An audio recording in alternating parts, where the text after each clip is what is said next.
Maka jangan bertuhan kepada huruf Allah. Jangan kita bertuhan kepada lafaz Allah. Siapa yang menyembah lafaz Allah, maka itu adalah suatu kekafiran. Supaya kita tidak jatuh kepada kekafiran, maka wajiblah kita ini tiadakan diri kita ini, tiadakan wujud kita, tiadakan sifat kita. Kalaulah wujud dan diri kita telah tiada, maka nyatalah Allah itu. Rupanya Allah itu bukan kata-kata, Allah bukan suara, Allah bukan huruf. Allah itu betul-betul wujud dan nyata. Sempurna wujud nyatanya yang disebut namanya insan. Tapi jangan mengaku Tuhan. Belajar ini bukan mengaku. Belajar ini bukan ingin jadi-jadi.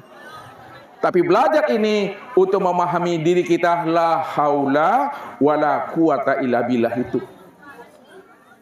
Barulah kita bisa ingat Allah. Makanya Allah katakan, sesungguhnya orang beriman itulah orang yang bisa khusyuk di dalam sholatnya. Khusyuk itu bukan tahu arti. Khusyuk itu bukan tahu terjemah. Khusyuk itu ukurannya adalah ingat.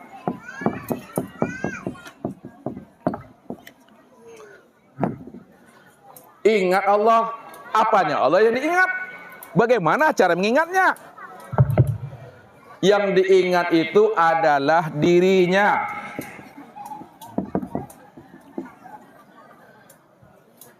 Yang diingat itu dirinya. Bagaimana cara mengingat dirinya? Tiadakan diri.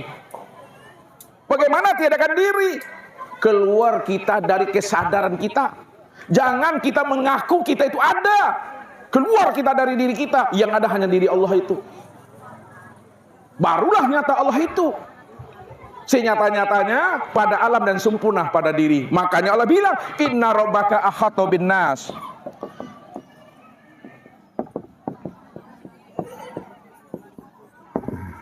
Sesungguhnya Rabbmu itu, sesungguhnya Rabbmu, Tuhanmu itu, aku ini ahata bin nas. Aku sudah meliputi akan dirimu, kata Allah. Allah sudah meliputi diri kita. Kalau Allah sudah meliputi diri kita, karena Dia cuma yang ada, maka hilang diri kita di situ, Bapak Ibu. Contoh, ini besi. Ya, kalau Bapak Ibu pernah melihat orang pandai besi buat parang, ketika besi itu sudah dibakar, besi itu sepanas-panasnya, maka nampaklah wujud api meliputi wujud besi. Ketika wujud api sudah meliputi wujud besi, maka wujud besi pun hilang, wujud api lah yang nampak. Kenapa wujud api yang nampak? Karena wujud api yang meliputi wujud besi itu. Hilang besinya, nyata apinya. Cara memandangnya bagaimana? Nah, lihat, latih pandangan zohir, lalu tanggapi dengan pandangan basyirah. Pandangan zohir nampak hambanya. Pandangan hati tampak Allahnya. Pandangan zohir nampak sesuatunya. Pandangan hati tampak Allahnya. Oleh karena itu, pandang Allahnya apa yang dilihat oleh mata. Dan jangan kita melihat apa yang dipandang oleh mata. Usah ulang lagi. Pandang Allahnya apa yang dilihat oleh mata. Dan jangan kita melihat apa yang dipandang oleh mata. Maksudnya, kalau kita melihat apa yang dipandang oleh mata, yang nampak adalah diri. Yang nampak ayah, ibu, suami, anak, cucu, menantu. Yang nampak adalah sesuatu. Tapi pandang Allahnya apa yang dilihat oleh mata. Itu maksudnya apa yang dilihat oleh mata, itulah sebenarnya nyatanya akan rupa wujud Allah itu. Allah kan laisa, Ustaz. Allah kan lam yakul lahu kufuwan ahad. Allah tidak boleh disamakan, tidak boleh diserupahkan. Ingat Bapak Ibu, kalau Allah itu cuma satu-satunya, itu artinya jangan Bapak Ibu sandingkan Allah dengan sesuatu yang tidak pernah ada. Bagaimana mungkin Bapak Ibu menyerupakan Allah dengan sesuatu, padahal sesuatu nggak pernah ada? Kalau Allah yang ada, lalu siapa sesuatu itu? Kalau Allah yang ada, yang wujud, maka sesuatu itu, itulah yang dikatakan bentuk lain daripada rupa nyatanya wujud diri Allah itu. Yang kedua, kalau ada orang mengatakan Allah tak boleh disamakan dengan makhluk, makhluk tak pernah jadi Allah, Allah tak pernah jadi makhluk. Ketika dia mengutarakan itu, sebenarnya nih itikad ke dalam, sebenarnya mereka telah memandang ada wujud yang lain selain Allah. Seorang lagi, agak tinggal channel sedikit Bapak Ibu. Ya, aku pun dah capek aku Kalau ada orang mengatakan Allah tak boleh diserupakan dengan sesuatu, berarti di dalam pandangan hati dan pikirannya dia telah memandang telah ada wujud yang lain selain Allah. Makanya dibuatnya ada Allah dan ada sesuatu. Padahal Allah dan sesuatu itu wujudnya hanya satu saja. Allah saja yang ada. Kalau Allah yang ada, maka jangan disandingkan Allah dengan sesuatu yang tidak pernah ada. Kalau tidak ada sesuatu, lalu siapa sesuatu? Siapa alam? Siapa diri kita? Inilah yang disebut namanya makhluk Allah, ciptaan Allah, cermin Allah, nyatanya Allah, tiada lain Allah itu. Jadi turunkan dia ke dalam bahasa syariat. Kita ini selalu tertipu memandang bentuk dan rupa. Ketika kita beli kain, lalu kain kita upahkan ke tukang jahit, oleh tukang jahit dibuatnya sarung. Ketika itu tak terlihat lagi sama kita kain itu. Kenapa? Karena dia sudah berbentuk sarung. Siapa yang tidak mampu memandang kain yang sudah wujud dan nyata pada sarung, apa namanya itu ibu-ibu? Siapa yang tidak mampu melihat kain pada sarung, apa orang itu namanya? Itu yang butuh sange itu. Itu butuh sange. Kopia sudah ditonggokkan di kepala. Dicari juga kopia itu lagi. Manalah kopia aku nih? Itu butuh sange itu. Dicarinya juga aku lagi, kata Allah. Aku dah nyata. Nyatanya aku dah nyata pada dirinya. Siapa yang tidak mampu mengenal dan mencari serta menemui aku yang sudah wujud dan nyata menjadi rahasia dirinya, itulah yang buta, itu yang sebenar-benarnya. Makanya Allah ajak kita ini berpikir. Awala bitafakkaru fi anfusihim wa fi anfusikum afala tubsirun. Kenapa tidak kamu kenali dirimu? Siapa dirimu yang sebenar-benarnya, kata Tuhan? Apakah ada aku dan ada kamu? Yang ada itu hanya aku. Kalau ada dua wujud, berarti ada dua Tuhan. Kalau ada dua Tuhan, maka syiriklah hukumnya di situ. Allah wujud, kita merasa pula wujud. Kalau Allah wujud dan kita wujud, siapa yang sebenar wujud? Apakah Allah atau kita? Yang wujud sebenar wujudnya Allah, Bapak Ibu, kita tidak pernah ada. Disitulah rahasianya. Ingat Allah itu.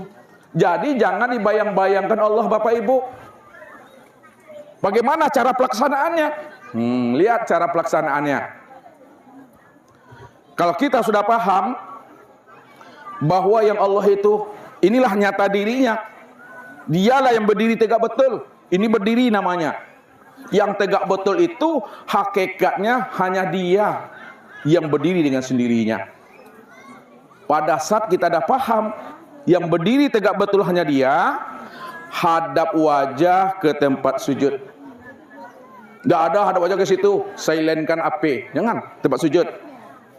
Hadap dada ke kiblat, jangan ke Israel. Mulut membaca surat. Telinga mendengarkan bacaan surat. Akal pikir mengawasi dan mengontrol apa yang dibaca oleh mulut, apa yang didengar oleh telinga, dan apa pula yang diperbuat oleh anggota tubuh, mulai dari takbir sampai salam. Sedangkan hati sudah hadir menyaksikan Allah wujud nyata sempurna pada diri, dan perasaan sudah menikmatinya. Disitulah sholat itu tidak lagi namanya mengingat-ingat. Kalau diingat makin jauh Tuhan itu. Kalau dicari-cari makin jauh Allah tuh. Kalau tidak diingat, tidak dicari, bagaimana caranya? Sadari sesadar-sadarnya bahwa yang wujud itu dia, yang melihat itu dia, yang bergerak itu dia, yang itu hanya dia, dialah segala-galanya. Itu nikmat. Allahu Akbar. Kalau kita turunkan ke dalam ilmu thariqat, Itu yang disebut namanya maqam mi'raj. Nah, nih, kalau di tarekat duduknya Bapak Ibu. Nih, maqam salat tuh yang pertama namanya maqam kalamullah. Kalamullah. Yang kedua namanya maqam mi'raj. Yang ketiga namanya maqam tawajuh. Yang keempat namanya maqam tahmid. Yang kelima namanya maqam munajat. Ini mesti paham kita, mesti putus kajinya kalau di tarekat nih. Kalau di tarekat asih pakai maqam-maqam. Kalamullah. Nah, kalamullah itu di mana duduk maqamnya? Mulai daripada niat, ya, takbiratul ihram sampai salam, itu disebut namanya maqam kalamullah. Yang berkata itu dia, Allahu Akbar. Siapa yang mengatakan Allahu Akbar itu si kalam. Siapa si kalam? Si kalam itu Allah. Allah lah yang mengatakan akbar, dialah yang besar itu. Tuh kalamullah tuh. Yang kedua, mi'raj. Nah, mi'raj itu artinya naik. Apa maksudnya mi'raj itu naik? Sebelum kita takbir, terpandang diri. Sebelum takbir, terpandang imam. Sebelum takbir, terpandang kawan kiri kanan. Sebelum takbir, terpandang sejadah. Sebelum takbir. Tapi ketika kita sudah takbir, hilang diri, hilang imam, hilang kawan, hilang sejadah, maka yang nyata hanyalah Allah. Makanya mi'raj itu artinya lenyapkan, ya, sekalian alam dalam pandang hatimu, maka nyatakanlah Allah yang wujud semata-mata. Itulah artinya naiknya pandangan hati dari memandang alam kepada Allah. Itu mi'raj itu. Disinilah Ustaz katakan selalu dalam proses tarekat, sebelum Bapak Ibu takbir, saksikan Tuhan dahulu. Sebelum Bapak Ibu angkat tangan, lihat Allah lebih dahulu.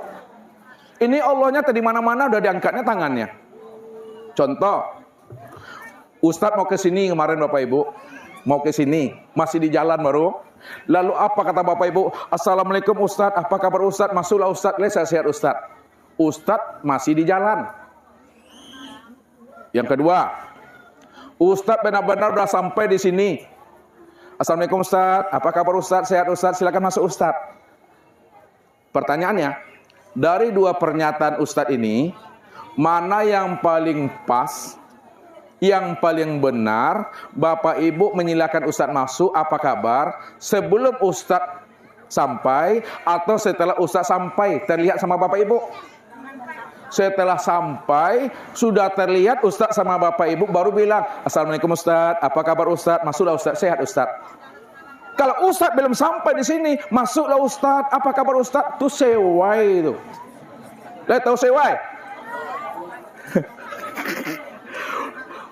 Takbir itu saksikan Allah yang sudah wujud sempurna pada diri, baru angkat tangan. Allahu Akbar. Ini Tuhannya di langit, langit ketujuh lagi. Udah Allah, udah kemana-mana Tuhannya. Allah. Wah, alun jo putui le. Ulang jo sekali le. Allahu Akbar. Ala kamu baca, ala pelo balik. Ini terjadi Bapak Ibu. Ketika Ustaz ngasih tausiah Ramadan di salah satu masjid Pekanbaru. Jadi ketika takbir terakhir sholat witir, itu dia baca surat Al-Ikhlas 3 kali. Ketika imam dibaca surat Ikhlas 3 kali, pas baca Allahu Samad, menangis dia. Terseduh-seduh nangis, ulang lagi. Pas Allahu Samad, menangis lagi. Sampai 3 kali. Rupanya di sebelah Ustaz nih, ada orang tua. Apa kata orang tua? Mangalah pajaku sholat kok. Lihat artinya mangalah pajaku sholat. Kenapa lah orang ini sholatnya seperti ini? Merusak sholat semuanya. Jadi cukup aja sekali memahaminya. Begitu juga tangan ini. Udah 3 kali angkat-angkatnya. Enggak juga. Akhirnya marah teman sebelah. Ngapalah orang ini jadi imam nih gitu ya.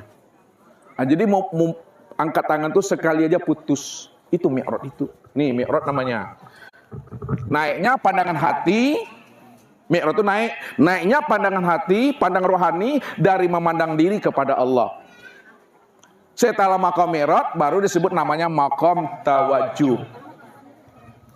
Tawajuh di mana duduknya tuh? Inni wajjahtu wajhiyah. Nah, ketika baca doa iftitah, aku hadapkan wajahku kepada wajahnya. Bagaimana Bapak Ibu menghadapkan wajah kepada wajahnya Allah? Untuk menghadapkan wajah ini kepada wajahnya Allah, pandang tiliklah kepada wajah sendiri. Wajah sendiri inilah wujud nyatanya wajahnya Allah itu. Bukankah wajah sendiri bukan wajahnya kita, akan tetapi wajah sendiri inilah wujud nyatanya wajahnya Allah. Melihat wajah Allah, lihatlah kepada Muhammad. Muhammad itulah wajahnya Allah, bukan Nabi Muhammad Bapak Ibu. Jangan salah-salah. Melihat wajah Allah, lihat kepada Muhammad. Muhammad itu ini yang disebut insan. Insan itulah diri Bapak Ibu. Diri Bapak Ibu inilah yang disebut namanya wajah Allah. Mana wajah Allah? Dari ujung rambut sampai ujung kaki, ini yang wajah Allah. Yang sebatangnya wajah Allah. Kalau ini yang wajah Allah, pada wajah Allah itu masih ada wajah Allah. Ini yang wajah Allah itu. Tuh. Makanya Allah bilang, fa aina ma tuwallu fasamma wajhullah. Kemanapun kamu hadapkan wajahmu, ke depan, ke belakang, kiri, kanan, atas, bawah, barat dan timur, maka yang terpandang wajahku. Ini yang wajah Allah tuh. Pandang tuh wajah Allah juga nih. Wajah Allah juga nih. Wajah Allah juga yang nih. Wajah Allah juga yang nih. Walaupun ini wajah Allah, ayah, ibu, anak, suami, istri wajah Allah, tapi kesempurnaan memandang wajah Allah, pandang kepada wajah sendiri. Jangan kepada suami, jangan kepada istri. Walaupun istri dan suami wajah Allah, tapi dalam sholat mandang kepada sini. Itu maqam tawajuh. Jadi Allah yang memandang, Allah yang menyaksikan akan wujud dirinya sendiri, pada dirinya sendiri yang disebut namanya insan. Itu sempurnanya. Baru disebut namanya maqam tahmid. Tahmid itu maqam memuji. Di mana letak duduknya? Ketika Bapak Ibu baca Al-Fatihah. Ya, alhamdulillahirabbil alamin. Apa jawaban Allah? Hamidani abdi. Ar-Rahmanir-Rahim, majanani abdi. Terus ke bawah. Sampai kepada maqam munajat. Itu tuh. Intai mengintai, intip mengintip, musyahada namanya. Allah dengan Muhammad, Muhammad dengan Allah. Diri yang zahir menyaksikan diri yang batin, diri yang batin menyaksikan diri yang zahir. Muhammad menyaksikan Allahnya, Allah menyaksikan Muhammadnya pada diri sendiri. Itulah syahadat itu duduknya. Jadi sebelum sholat didirikan, benahi syahadatnya. Syahadat apa artinya Bapak Ibu? Syahadat artinya syahadat apa? Syahadat itu artinya penyaksian. Kalau menyaksi melihat atau tidak? Kalau menyaksikan melihat atau tidak tuh? Melihat. Kalau orang bersaksi, namun dia tidak menyaksikan yang disaksikannya, itu syahadat palsu namanya. Syahadat palsu. Orang tabrakan di jalan raya tuh, lalu datang polisi pada kita minta jadi saksi. Padahal Bapak Ibu tidak lihat. Maukah Bapak Ibu jadi saksi? Mau atau tidak? Tidak. Kalau mau juga, maka saksi palsu itu. Kalau orang bersaksi katanya, aku bersaksi tidak ada ilah melainkan Allah. Tapi Allah yang disaksikan yang dia tidak lihat, itu bohong itu. Wa asyhadu anna Muhammad Rasulullah. Aku juga bersaksi Muhammad itu adalah utusan Allah, tapi dia tidak melihat Muhammad itu juga bohong. Kalau dikatakan di situ Muhammad bin Abdullah, Bapak Ibu dengan Rasulullah jauh masanya. Muhammad yang mana yang mesti dilihat? Inilah dudukan syahadat itu yang sebenar-benarnya. Setelah syahadat baru sholat. Sholat itu nomor 2, bukan nomor 1 sholat tuh. Kalau orang azan jangan sholat, haram hukumnya. Sholat itu nomor 2. Nomor 1 itu syahadat. Jangan pula salah-salah nanti Bapak Ibu. Orang sholat disuruh-suruh. Udah jelas orang tuh sholat disuruh-suruh juga lagi. Sama juga bahasa kiasnya orang merokok. Orang merokok itu Bapak-Bapak, Ibu-Ibu, orang merokok kalau mati, matinya dibakar tuh. Orang merokok kalau mati tentu dibakar. Rokoknya kalau mati dibakar. Bukan orangnya yang dibakar. Makanya dikatakan oleh ulama, orang merokok itu qoribun minan nar, dekat dengan api. Jadi kalau orang tak paham, orang merokok dekat dengan neraka, salah memahaminya. Orang merokok dengan api itu maksudnya, kalau nggak dekat dengan api, nggak hidup rokoknya. Ustaz tidak menyuruh Bapak Ibu merokok, nggak pula melarang rokok aja lah sampai muntah darah. Ustaz kena tak merokok Bapak Ibu. Banyak orang merokok nggak ada apa-apa. Karena sesuatu selain Allah tidak akan pernah memberi bekas dia. Itulah. Kalau ada sesuatu memberi bekas, maka itu telah ada dua wujud di situ. Maka ingatlah itu. Man khofa minallahi khofa kulli syai'in. Barang siapa yang telah takut kepada Allah, diserahkannya dirinya kepada Allah, Allah yang wujud, maka seluruh alam ini tunduk dan patuh kepada dirinya. Ini orang yang duduk pada makam Tuhan itu. Ini duduk pada makam Tuhan katanya. Mau sholat tahajud, lari kucing di atap loteng kita mengejar tikus, enggak jadi sholat tahajud. Pipis-pipis pun enggak mau jadinya. Itu mesti dipahami orang yang bersama Allah tuh. Ini Bapak Ibu duduknya. Jadi kalau kita sudah sempurna makrifat kita kepada Allah, insya Allah sholat kita nyaman, nikmat sholatnya. Maka kenali Allah lebih dahulu. Jangan Bapak Ibu takut mengenal Tuhan.